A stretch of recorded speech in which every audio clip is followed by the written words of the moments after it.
G'day, how are you? I'm John Safran, and I'm going to be in conversation with Jon Ronson and talking about being publicly shamed on Twitter. But he's, first of all, he's going to come on. He's brought a slideshow all the way from Britain that he wants to show you. He's pretty excited about it. So here is Jon Ronson and his slideshow.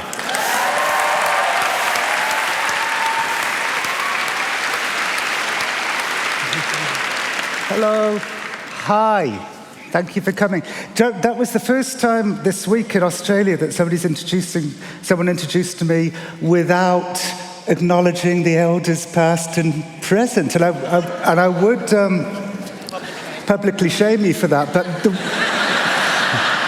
the worst thing about writing a book about public shaming is I'm not allowed to publicly shame anyone anymore. It's really annoying.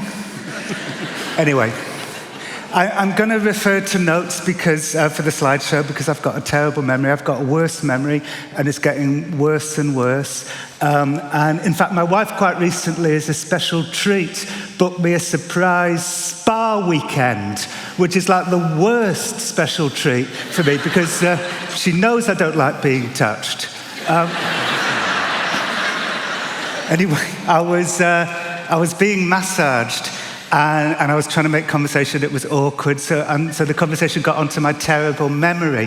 And I said to the master, I've got a terrible memory. I don't remember anything about my childhood. It's all gone. And she said, as she was massaging me, she said, well, most people who don't remember anything about their childhoods, when they recover their lost memories, it turns out that they were sexually abused. So I said, well, I'd remember that. Anyway, I loved the early days of Twitter, and I still love Twitter to a large extent. I mean, this week, what's been happening with the refugee crisis shows, just how incredible social media can be as a force for good. And in the early days of Twitter, it was just this kind of wonderful place of curiosity and empathy. It was like a place of radical de-shaming, like people would admit hitherto shameful secrets about themselves, and other people would say, oh my God, I'm exactly the same. And in fact, there was even a phrase back then, Facebook is where you lie to your friends, Twitter is where you tell the truth to strangers. And, it got, having funny and eloquent conversations with strangers got me through hard times that were happening in my actual house. And then we realized that when a powerful person transgressed, when somebody misused their privilege, we could get them. We could hit them with a weapon that we understood and they didn't, a social media shaming. So if a columnist for the Daily Mail wrote something racist or homophobic, we could get them. And it was a good feeling. It was like the democratization of justice. It was like hierarchies were being leveled out. But I think what happened then was that we fell in love with getting people who had misused their privilege so much that a day without a shaming felt like a day picking fingernails or treading water. It began to feel kind of weird and empty when there wasn't somebody who had misused their privilege that we could get. And into this odd atmosphere. Last night, actually, in Brisbane, somebody said, why did nobody notice what happened with Justin Sacco was so terrible?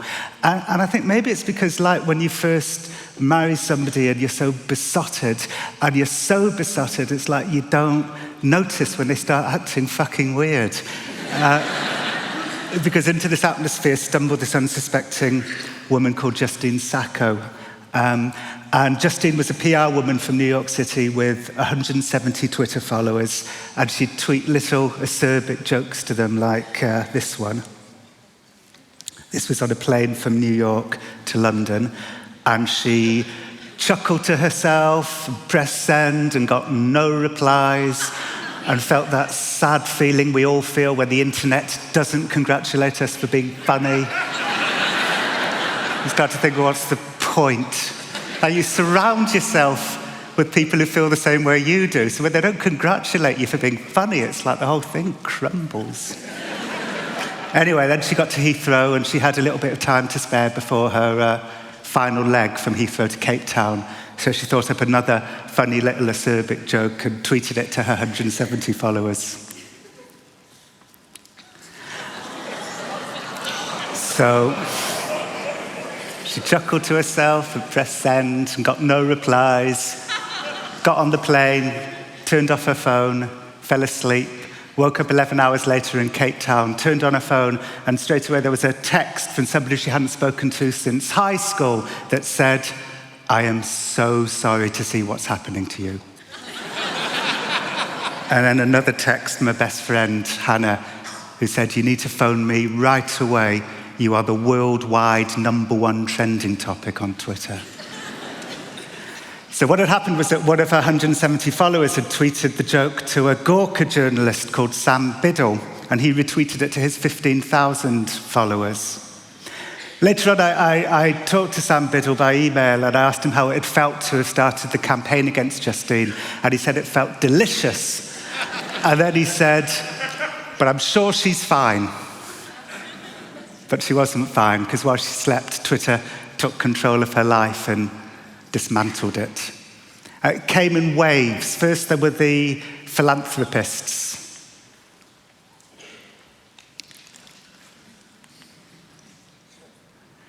Then came the... See, I agree with the middle sentence, but as we will establish, I don't agree with the first sentence. Then came the beyond horrified. Was anybody on Twitter that night? God, there's fucking 2,500 of you here, statistically. There must have been. I'm sure some of you were on Twitter that night, and I'm sure Justine's tweet overwhelmed your timeline the way it did mine. And I reacted the way that everybody else on Twitter that night reacted, which was, "Wow, somebody's fucked." And I sat up in bed and I propped the pillow behind my head and I was like... And then I thought, I'm not convinced that joke was intended to be racist. There is a comedic tradition of this, like Randy Newman or South Park. Maybe what she was actually doing in that joke was acknowledging her privilege and then mocking it by doing an exaggerated version of it. And in fact, when I met Justine a couple of weeks later, I'm still the only journalist she's ever spoken to, and she walked into the bar just crushed. She was still wearing the business wear of her former life, because later on that night she was going to have to go into her office to clean out her desk. And as she walked in, just so pale and wearing the business wear of her former life, it just reminded me of like Night of the Living Dead, like this spectral figure walking in. Anyway, so I asked her to explain the joke, and she said, "Living in America puts us in a bit of a bubble when it comes to what is going on in the third world. I was making fun of that bubble." But if anybody else realized, as I did that night, that was the presumed tenor of her joke, nobody said it. In fact, there's a writer called Helen Lewis, works for the New Statesman, reviewed my book, and said that she was on Twitter that night, and she wrote, "I'm not sure that joke was intended to be racist." And straight away she said she got a fury of tweets from people saying, "Well, you're just a privileged bitch too." And so to her shame, she wrote, she just shut up and watched as Justine's life got torn apart. It started to get darker. Then came the calls for her to be fired. Thousands of people around the world decided it was their duty to get her fired.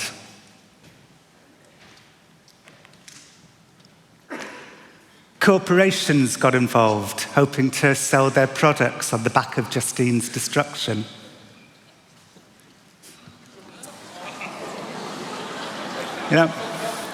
A lot of people were making good money out of Justine's annihilation that night. Usually Justine's name was Googled 40 times a month, but that night and for the few days afterwards, her name was Googled 1,220,000 times, which means that Google made somewhere between $120,000 and $468,000 out of Justine's destruction, whereas those of us doing the actual shaming, we got nothing.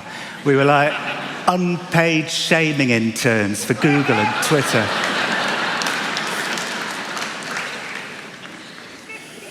Then came the trolls. Somebody else wrote, Somebody HIV positive should rape this bitch, and then we'll find out if her skin colour protects her from AIDS. And nobody went after that person. That person got a free pass. Everyone was so excited about destroying Justine that, and our shaming brains are so primitive that nobody could also handle destroying somebody who was inappropriately destroying Justine.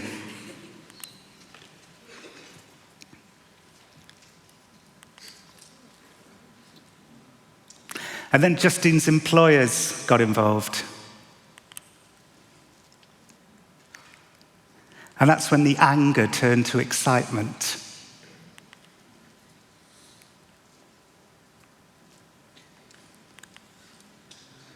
What we had was like a delightful narrative arc. We knew something that Justine didn't. And in fact, Justine's inability to explain her joke became just a huge part of the hilarity.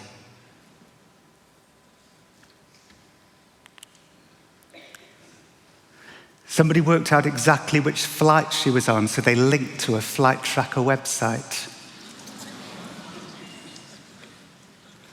And then a hashtag started trending worldwide. Hashtag, has Justine landed yet?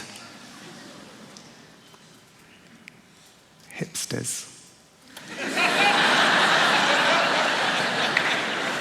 Justine was really uniting a lot of disparate groups that night, from philanthropists through to social justice people, through to trolls, through to these fuckers.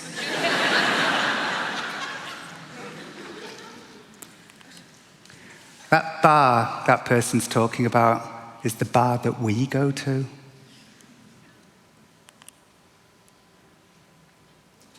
And guess what? Yes, there was.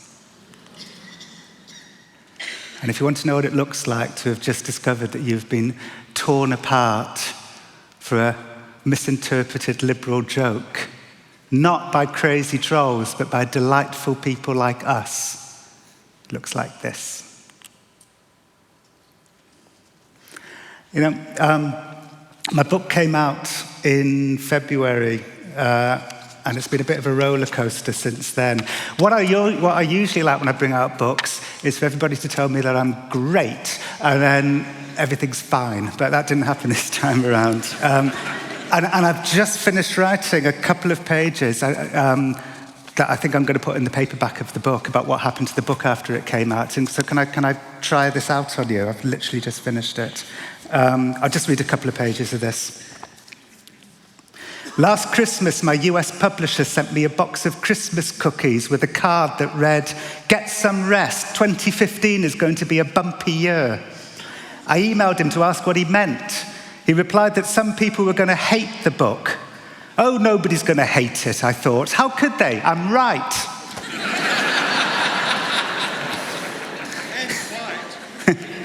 In February, the New York Times magazine published my story about Justine.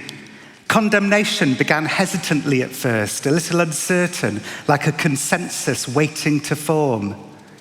The article did nothing but bring her back into the spotlight when we'd all moved on, someone tweeted. Poor thing. Her dad is a billionaire, someone replied. I'm not too worried about her.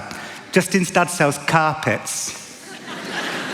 Twitter is the most flawed information swapping service. It's just constantly getting stuff wrong. And yet the mainstream media, already insecure about its place in this new world, like the nerdy kids sucking up to the bully, just allows Twitter to set the agenda and dutifully, gets in place. That tweet didn't ruin her life, someone added. Justine Sacco has a new job. Give me a break already. After a year, I thought when I read that one. She got a new job after a year. Nice people like us had effectively sentenced Justine to a year's punishment for the crime of some poor phraseology in a tweet, as if some clunky wording had been a clue to her secret inner evil. The fact that she'd managed to doggedly pull things back together after a year was now being used as evidence that the shaming had been no big deal from the start. I remembered a time I was on a beach in Scotland and a flock of terns singled me out. They circled above me for a while and then began to dive bomb, pecking at my head. I ran back to the road, shrieking and waving my arms in the air. You're probably too close to their eggs. my wife Elaine shouted after me. You should be aware of their nests. I have no idea where their nests are, I yelled back. My wife and I have a lot of fights. Quite recently, we went to a party, a dinner party, and as we turned up, the host said, "Would you like some crisps?" And I said, "No, thank you, I'm going to have cereal when I get home." And out the corner of my eye, I saw my wife was like mouthing something urgently at me, and I was like, "What?" And she went, "Be more general."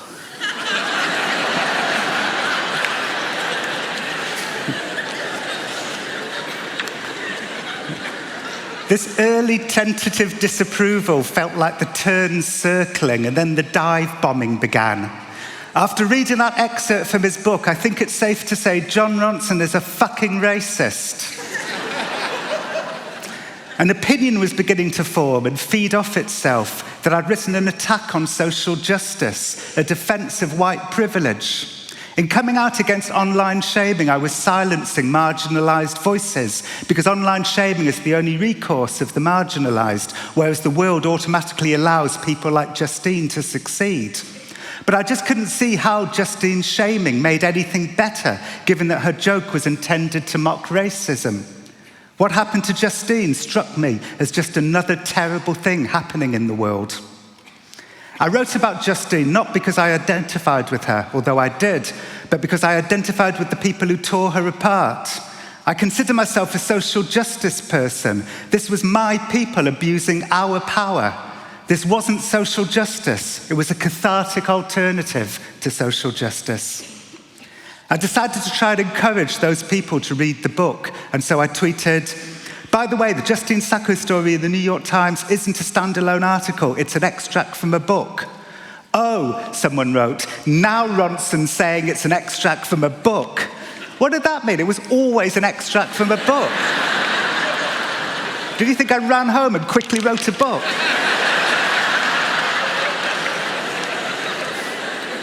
But anything I said in that moment, I realized would just be more evidence for the prosecution, so I went back to being silent.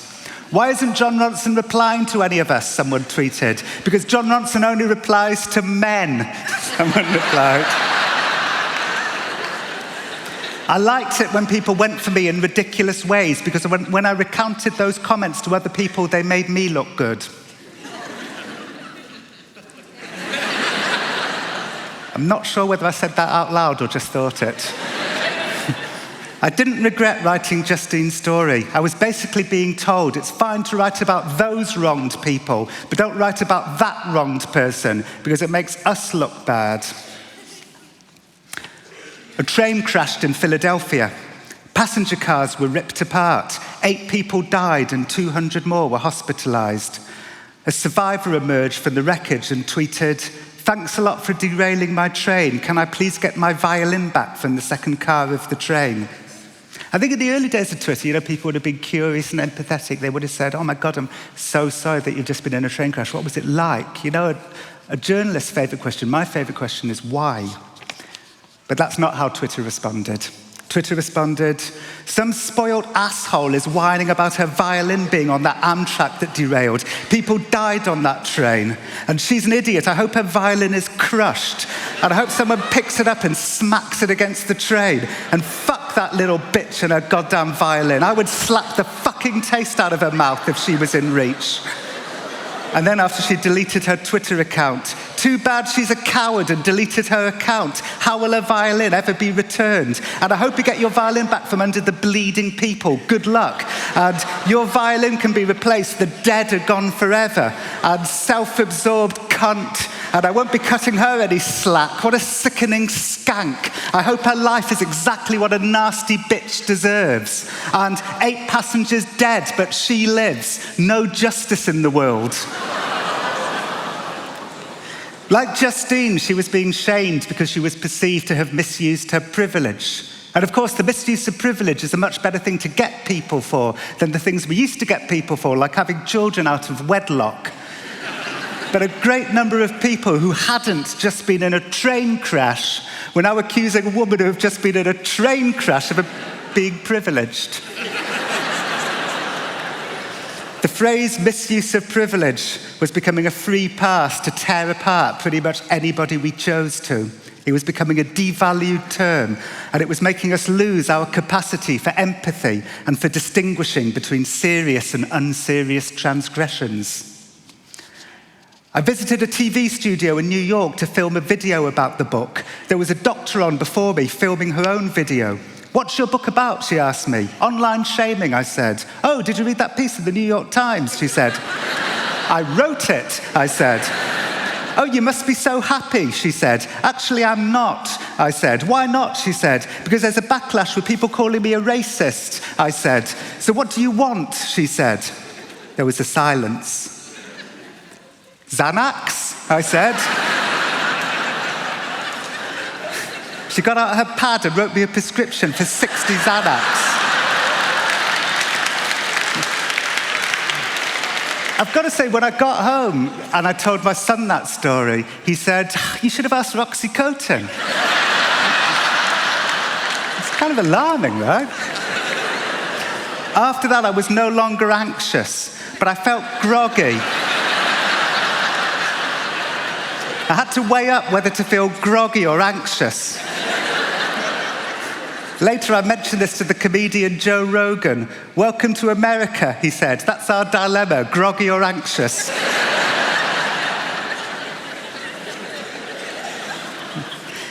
If I ended this now, it would all be great. It would be like a funny up to end it on. But I've written a couple more paragraphs, which I'm afraid doesn't do that. Can I just warn you? A 47-year-old Israeli government clerk called Ariel Runis was accused of racism. A black woman had been trying to renew her passport at his office in Tel Aviv. She later reported on her Facebook page that a female official had refused to allow her to use a special fast lane for people with babies. White people were being allowed to use the lane, but not her. So she complained to the office manager, Ariel Runis, who rudely brushed her off. Her Facebook post was shared 7,000 times. In response, Ariel Runis wrote his own Facebook post. "Up until 2 days ago, my life looked rosy, but each Facebook share is a sharpened arrow driven into my flesh. All my life's work has at once vanished with a thrust of a word, disappeared. For years I have worked to make a name for myself, a name now synonymous with the vilest of terms, racism. This will be my fate from now on."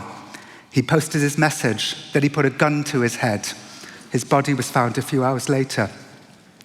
And then the next morning, the woman who made the original complaint wrote on her Facebook page, "This morning I awoke to some of the worst news I have ever heard.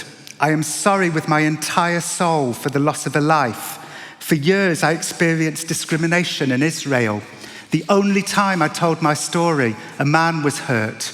No one is more sorry than I am. If I could, I would keep silent this time too." And then the journalist from an Israeli paper writing about the incident wrote, "The aftermath was disappointing. Instead of taking a sober moment to contemplate the seriousness of internet shaming, the powerful weapon was turned like a boomerang on the woman who had posted the complaints in the first place." Thank you.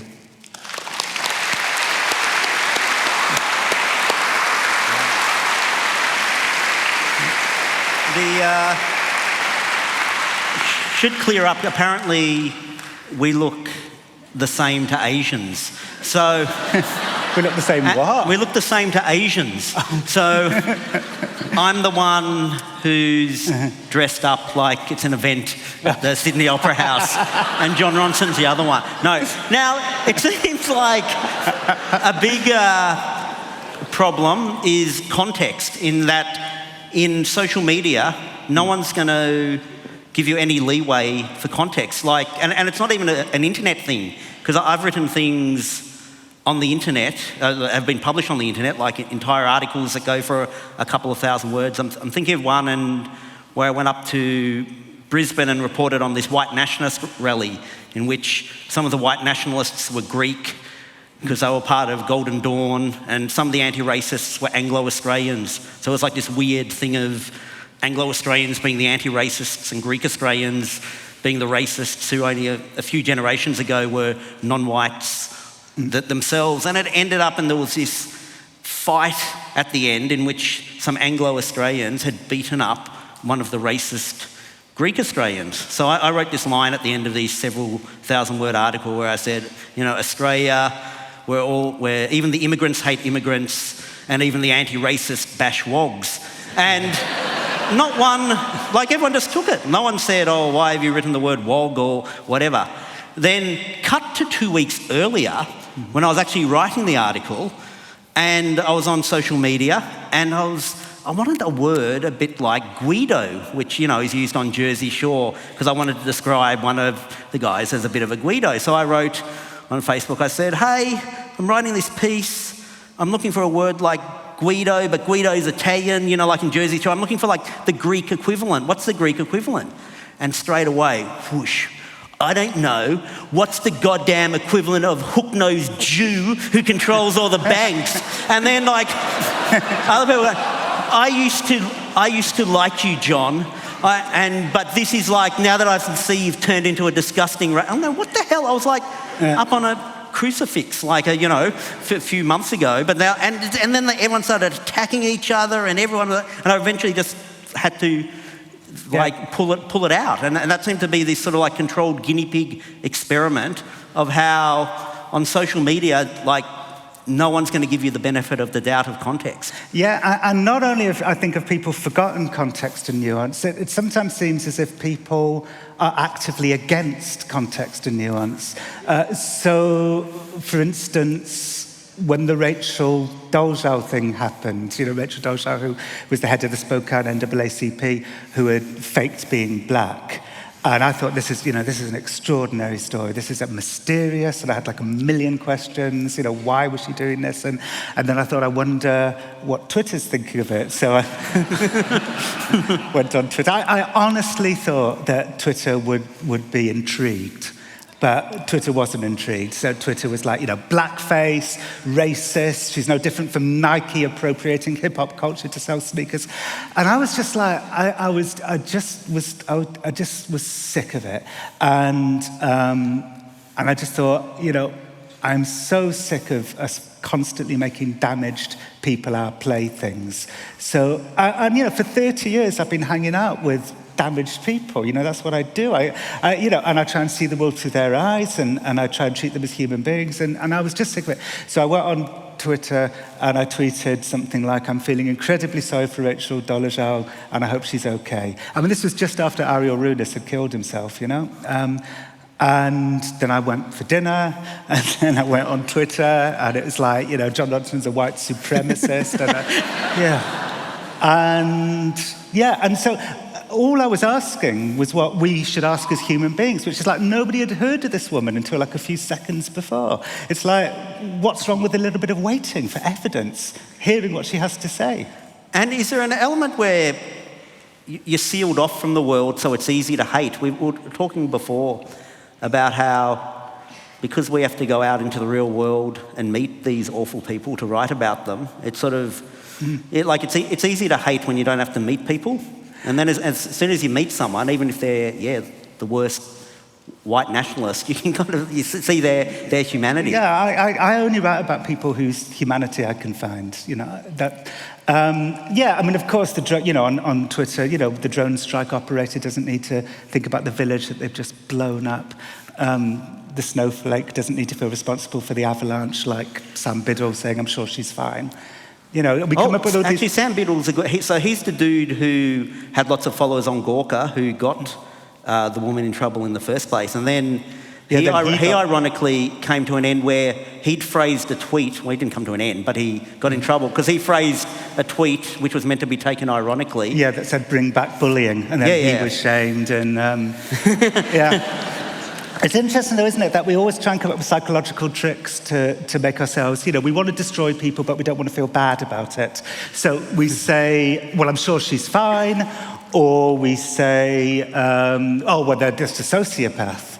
It's that word sociopath, it's the most dehumanizing word there is. And then I bring a book up where I say, look, here are the people that we destroyed. And the response is, well, you must be a racist too.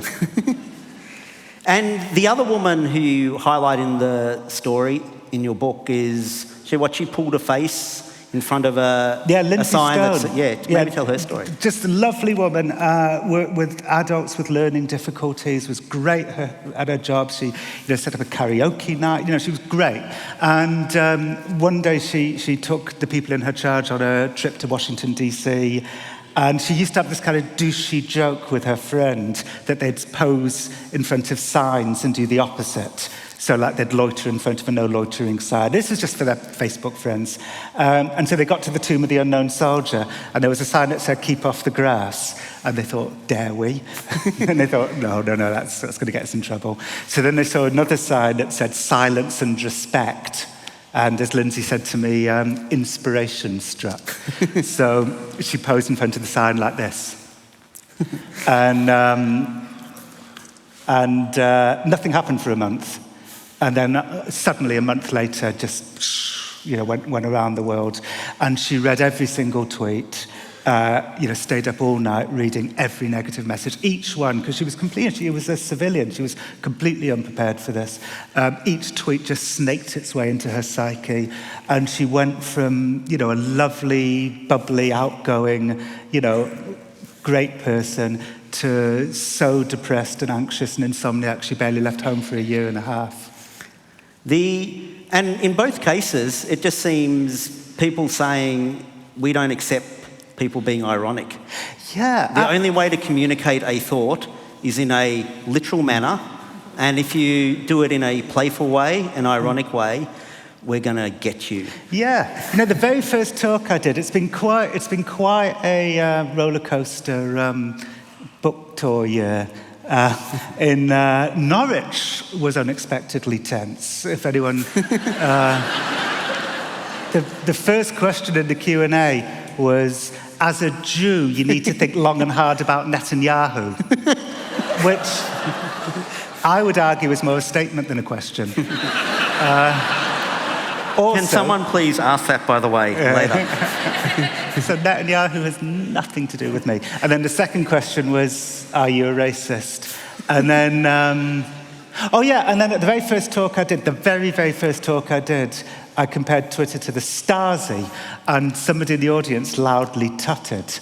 And I thought to myself, the only reason why you're tutting is because you haven't thought this through. I mean, I know that sounds like an overblown thing to say, and it is, but the Stasi, until now, is the largest surveillance network in world history. And when Stasi psychologists were tasked to try and find out why they got so many willing informants, the answer always came back, the informant pay was terrible, and the job was constantly growing because there were more and more human behaviors that were getting redefined as enemy activities. And when Stasi psychologists were tasked to try to work out why they managed to get so many willing informants, the answer came back, well, we just asked them, and they said yes. And so why? It's because, people really want to make sure that their neighbours are doing the right thing. And now I think we have created the largest surveillance network in world history. And none of this is an attack on citizen journalism or social justice or criticism or irony or humour or satire or ridicule, that's all great. And, we constantly see, as we've seen this week with the refugee crisis, the incredible good that can come from social media. But what we are also doing is constantly disproportionately punishing people, private individuals, who've done practically nothing wrong. We're defining people by some poor phraseology in a tweet. When in fact the truth, we know what the truth, on Twitter we've kind of created this stage for constant artificial high dramas where everybody's either a magnificent hero or a sickening villain. And the truth, is that we're a fucking mess, We're clever and we're stupid, we're grey areas. The other thing about shaming people and people getting in trouble for not being literal is if I followed around anyone here with a dictaphone for 24 hours, like almost without a doubt, you would say sentences. It's just so part of the way we express ourselves, especially in a country like Australia. Yeah. So, yeah. I wrote a line in The Guardian once, which, was very Justine Sacco, where I was once stopped at Miami Airport and taken for secondary processing. I was once taken for secondary processing at Tel Aviv Airport too. They said to me, they said, "Are you a Jew?" And I said, "Yes." And they said, "Name me 5 high holy days." And I was like, and then so they took me into a room. And they were really trying to help, actually. They were like saying, "Well, look, where, you know," they're like a yom. And they said, where do you celebrate the Passover? And I said, at my parents' house, because the last time I celebrated the Passover was when I was about 12, and at my parents'. And they said, where do your parents live? And I said, Cardiff. And they said, Cardiff is the capital of? And I said, Wales. And that's when and they let me in. So, but the other time I was stopped was at Miami, because there was a mafioso hitman on the run whose name was very similar to Jon Ronson, unexpectedly. And there were signs everywhere that said no cell phone use. And so I later wrote a column in The Guardian about it, and I wrote, I'm sure they won't mind me using my cell phone, I think. After all, I am white. And I chuckled to myself and pressed send. And you know, nothing bad happened. It was all fine. But now I look back on that column like I was fucking Christopher Walken in The Deer Hunter, you know? And when you tell that story of the woman and the violin, she out of the train, like, I think... That's unbelievable, that story. Yeah, but I think it's beautiful what she said, and really vivid, and gives you a picture, as someone who wasn't there, as to what happened. And also, if you have any imagination, you look at it and go, oh my God, when someone's in this traumatic situation and they come out there, they stumble and their thoughts aren't settled, and then they would be thinking, where's my violin? But so lots of things that seem offensive is actually... keeps your brain alive, because you have to think of something you're not just being force-fed something literally. Even your friend, the South African woman, like, you had to process that what she said was meant to be taken in a different way than the literal words. And things like that just keep your brain alive. Yeah, and you know, I went on National Public Radio in America a couple of weeks ago, and I told the violin woman story, and the presenter, who's like, you know, a renowned public voice in America, said to me, well, what was she thinking, tweeting something like that? And I said, what was she thinking? Well, she'd just been in a train crash. You know, the question is, what were we thinking we could, pile in on someone in that situation? And it's, I think it's because we want people... The last time I was here at the Sydney Opera House was for, I did a psychopath test talk in 2012, and I was standing backstage with the pre-shamed Mike Daisy, who did a talk. And I met Mike Daisy after he was publicly shamed. And he said something which I really didn't understand at the time, and now I completely understand it. He said about having been shamed and trying to re-enter society. He said, it feels like they want an apology, but it's a lie. They don't want an apology. What they want me to do is die. He said they will never say this because it sounds too histrionic, but they never want to hear from me again. And while they're never hearing from me again, they want to have the right to use me as a cultural reference point whenever it suits their ends. He said that's how it would work out best for them. And then he said this thing which echoes in my head ever since. He said, I've never had the opportunity to be the object of hate before. The hard part isn't the hate, it's the object. And at the time, I didn't understand what he meant. I'd never been, white men like me, unless you're like a Chippendale, you tend not to get objectified. And... this year, I've become a bit of a fucking meme, and I know exactly what he means. Being objectified is a uniquely unpleasant experience, and I think he's right. We want people to die. I mean, 3 people have killed themselves over Ashley Madison already, and sometimes it feels to me like, we would rather people kill themselves than for us to have a boring day on social media. I guess, and another thing with Twitter is trying to define Like, what does it mean? If you put something on Twitter, are you putting it in as are you a person having a conversation with other people, or are you an artist who's putting out something creative? Because, you know, we give people leeway if that happens. So with our South African friend, it's like, to me, when I read it and I thought it was ironic and doing a joke in the style of the Times as Sarah Silverman of South Park, I was like, well, why doesn't she get to do that when the South Park guys do? Yeah, her worst crime was not being as good at it as someone like Randy Newman. I mean, I love Randy Newman, and listen to the lyrics of "I Love LA." Look at those mountains, look at those trees, look at that bum over there, man. He's down on his knees. It's exactly the same joke. It's an acknowledgement of your privilege, and then it's mocking it in a self-reflexive way.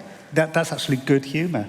And maybe pretty much lots of art that we all like is from people kind of stumbling around and poking things, and then by doing that, by the people who are willing to do that, you learn more things, and we love it. Yeah. Like everything, I'm reading 1001 Arabian Nights at the moment, and it's offensive, and you're poking at things, and it's shocking, and it's wonderful that these writers were willing to go there. And then everything I grew up with, whether it was pop, rap music or zines, everything. There was always people kind of poking at things and trying to push things a little and saying things that you're not quite allowed to say.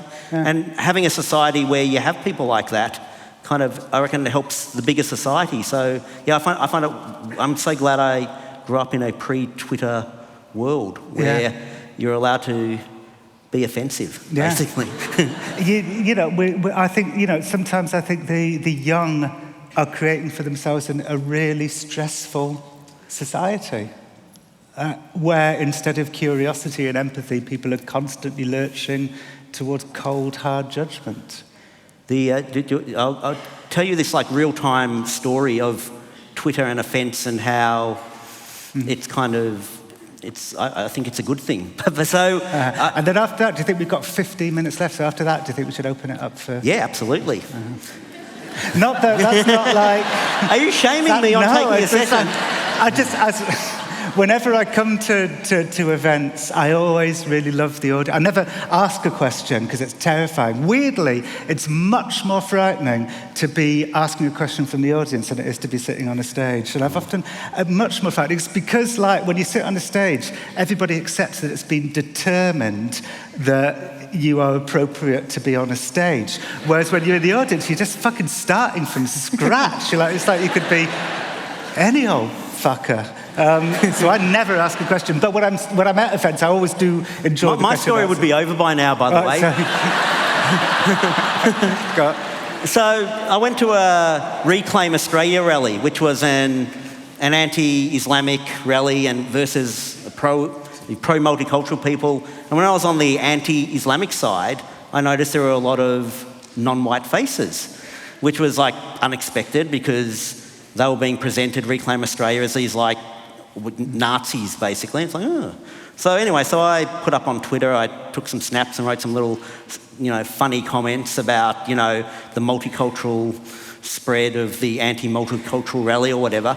And people got absolutely furious with me. They were saying, this is me trying to cover up white supremacy and, I've just taken photos of the brown people on the side to try to cover up how bad white, blah, blah, blah, blah, blah, and whatever. So, and I didn't care, because I'm in fact, that wound me up even more to sort of want to talk about it. So anyway, so I wrote an article about it where, we got to analyse, well, why are there these non-white people turning up to this anti-multicultural rally? And then through me investigating that, you find out about how, most of them were from this church run by this immigrant who's a big evangelical Christian, so they hate Islam for scriptural reasons. So then I could explain in this article this subset of Australia where it's non-white people who are just such passionate Christians they hate Muslims enough to turn up to this Reclaim Australia rally.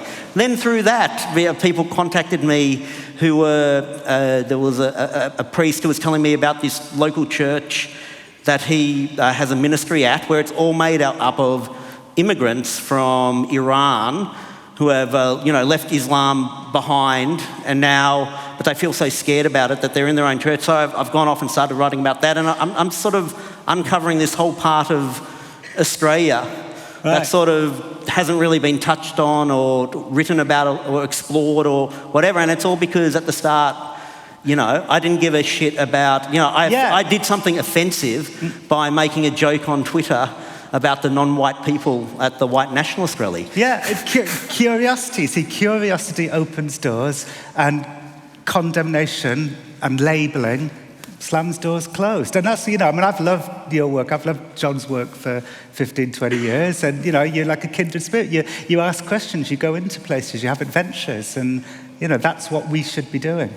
Hey, so question. Oh, I like your work too, but I thought that was... goes without saying. I tell you who's better than both of us, though. What? Louis Theroux. Louis, yes. Me and Louis used to be so competitive. I mean, thank God we've matured. Do you have his email address? Yeah. Yeah, I've got to. Do you know, I'll tell you later something. Hey, so there's Mike's there, and... Oh, and can we have the Naomi Klein said I should say this, and she's right. For the question section, can we have the house lights up a little bit more, because it's pretty dark? Hey. Hello. Oh, hello. Hi, my name's Justine. I've never actually heard my name said so much. And in such a terrifying way as well. And when that tweet did come out, I was like, fantastic, that's what people know my name for. But I've seen a lot of the shame stuff happening, and I don't know if you've seen the Monica Lewinsky TED Talks about shame. I loved it, actually. Monica, she said, I got to know her, actually, after her TED Talk. We did some stuff together for Vanity Fair, and I thought she was brilliant. There was a couple of lines two lines from her TED Talk which really touched me. One was, she said, people forget that I am dimensional and there was a time when I wasn't broken. And another thing she said was that with the Sony hack, the emails that went most viral were the ones that were most humiliating for the emailer. So the head of Sony's Amazon purchases, which were things like pubic hair bleaching cream, went crazy viral. People just loved it.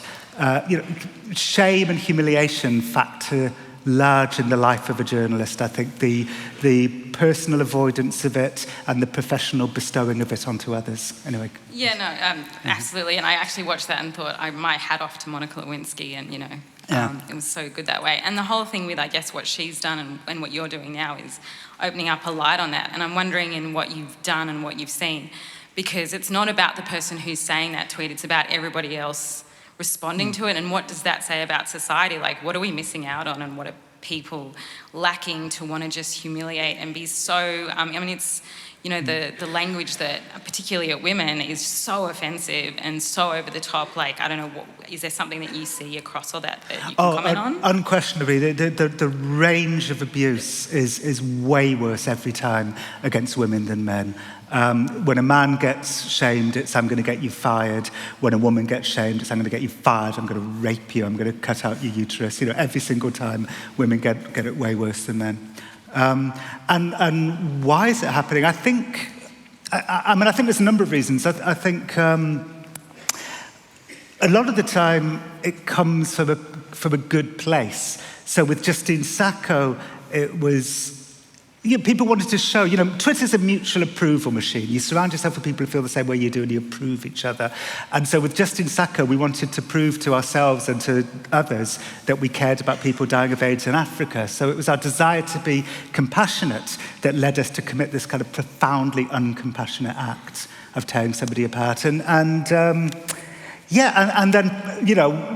the only thing we can think to do with somebody, so we see somebody inappropriately shaming, so then we shame then, and it's just a kind of circle of shame, which just ends up in chaos. And the only way out of it is empathy and compassion. The only way to break this cycle. Great prison psychiatrists and so on know that, as one person said to me, all violence... He meant the kind of violence that he saw in his maximum security prisons in Massachusetts.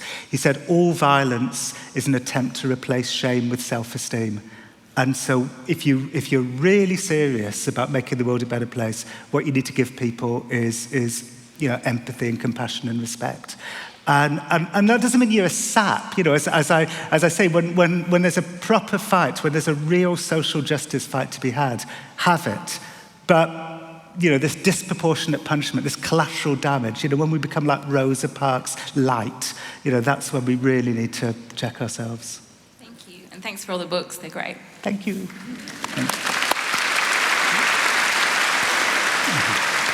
Hi, I was just wondering what your thoughts were on the doctor that killed Cecil the Lion. And as a follow-up question, the reaction to that was so extreme so quickly, and there were lots of very famous people jumped on board to react to it as well. Why you think that was so quick and it sort of flooded the media, and why this reaction to the refugee crisis in Europe and what's happening in Calais has taken so long for people to react to? Yeah.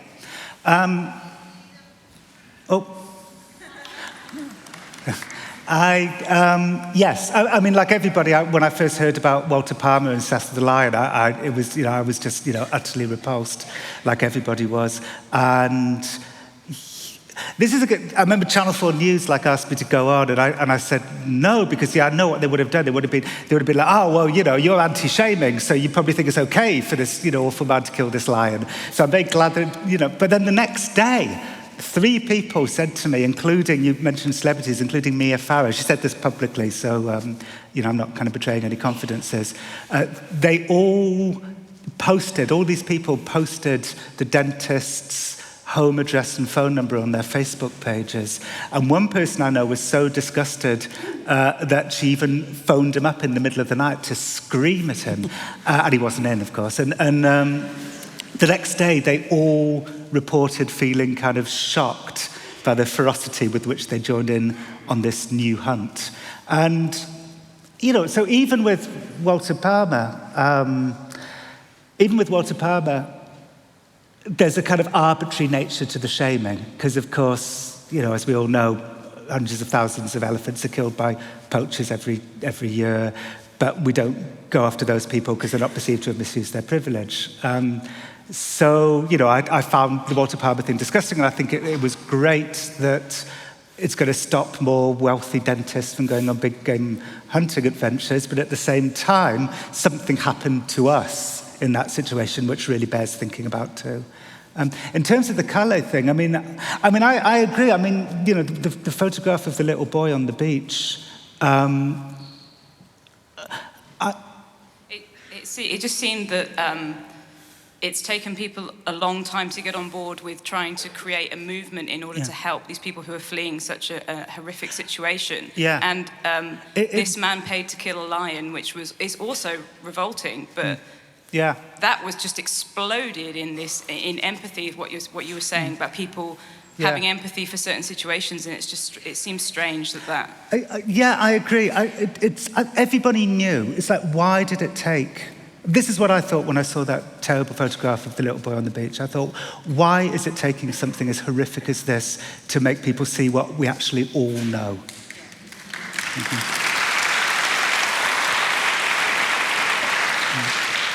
Hello.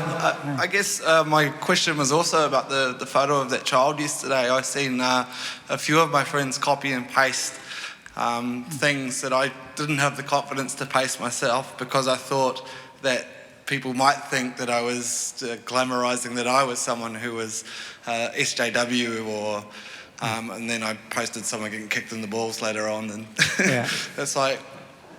But that's what I did. That was my post for the day. By the way, I don't love the term SJW. I'm not kind of attacking you for saying it, but people have... I'd never heard that term, actually, until after my book came out.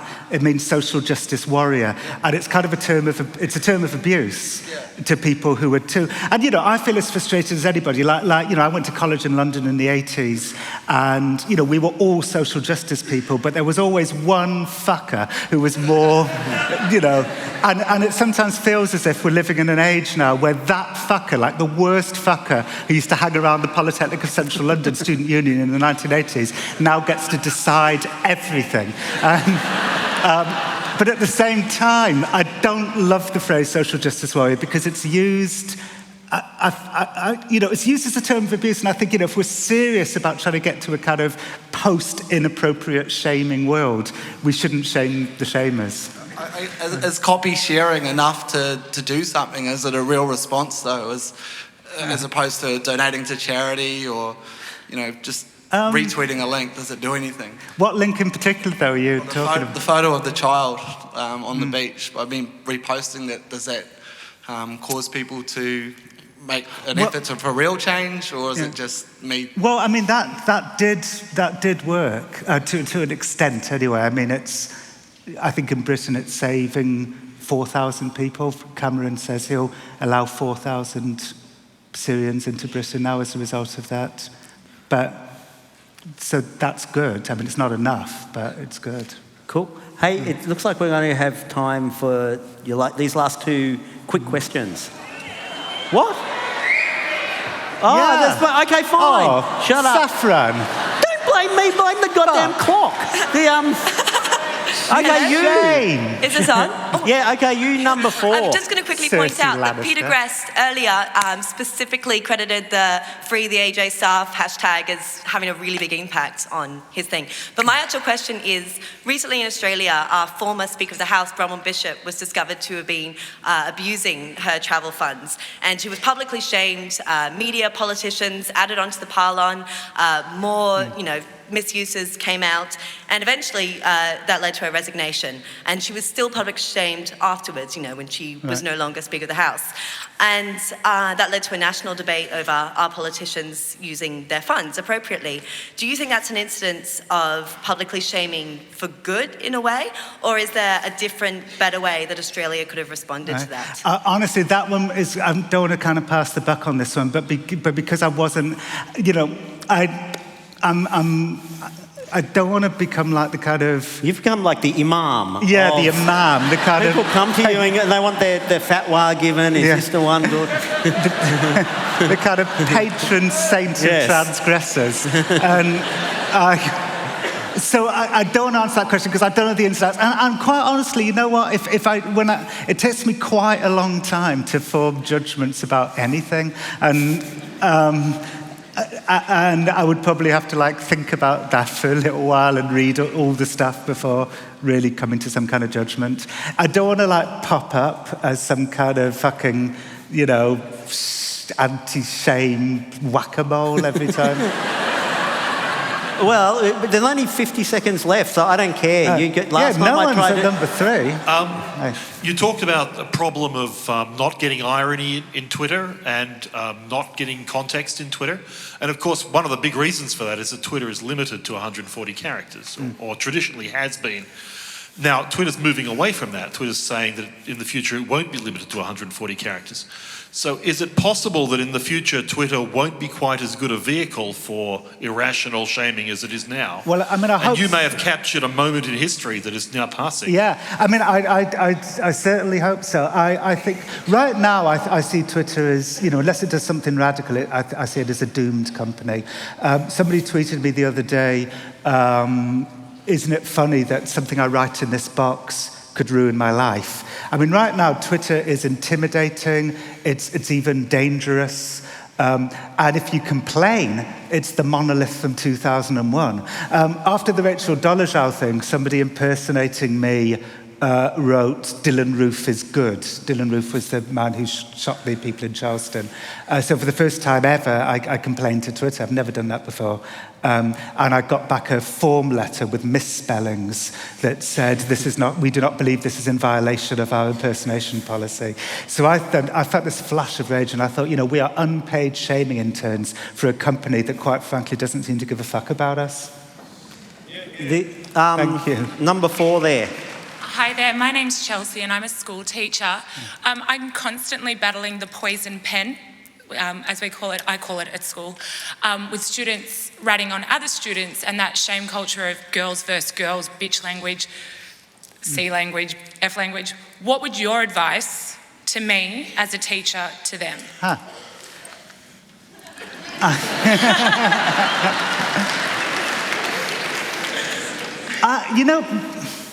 You've really become like the Dalai Lama or something. You know what? I think in our heart we know that what we need to do is the difficult thing. The times I've stood up, when I've seen like an inappropriate or ambiguous shaming go on against someone like Rachel Dolezal, and I've stood up and said something about it, and the response towards me has been kind of utterly ferocious and, brutal. But I'm kind of still here, and I feel glad that I did stand up, because being cowed into silence, like Helen Lewis, who I mentioned during my talk, the woman who sort of sat there and silently watched Justine's life get torn apart. When you're too afraid to speak up, and when everybody's just approving each other, frantically approving each other and bringing somebody down and screaming out any opposing voice. Tech utopians call Twitter a new form of democracy, but all of that is the opposite of democracy. So I would say that, if bullying in real life and bullying on Facebook and bullying on Twitter, stand up, say something, don't be cowed into silence. Well, that would be a great place to end, but there's two more people who just look, fine, just be really quick, just hurry. Do we like shaming because it makes the world like heaps more simple? Like complicated things are now like, we've got this incredible solution. That's really a yes-no question, isn't it, John? Yes and no. And number 4. A while ago you did an interview with Katie Hopkins, who is obviously massively unpopular due to the opinions she shares. Yeah. What's your take, I guess, on the online response to people like her, when it could be argued that a lot of the inflammatory and unpleasant comments she actually posts on purpose in order to provoke a response? Oh, I see her as like totally different to the people in my book. And similarly, the woman in Kentucky, is it, who's refusing to marry gay people? I mean, those people I feel bad about piling on her, because I literally have just seen a few lines of headlines and so on, but so I don't know the ins and outs. But they both strike me as kind of agents provocateurs, as kind of deliberate. And those are different from like private individuals like Justine and Lindsay Stone, who were destroyed, didn't call for it to happen and so on. So Katie, most people, as I said in my story about Katie Hopkins, most people will do almost anything to avoid being hated, but Katie Hopkins kind of runs frantically towards hatred. And that's really psychologically interesting in itself, but I think it's a completely different story to what my shaming book's about. Now, John, you're signing books. I'm signing books, yes. Out there somewhere. Yeah. And people can line up and state their case, and you can, give your religious ruling as to whether it's a good shaming or a bad shaming. Now, can everyone thank John very much for coming all the way to Australia? Thanks, John.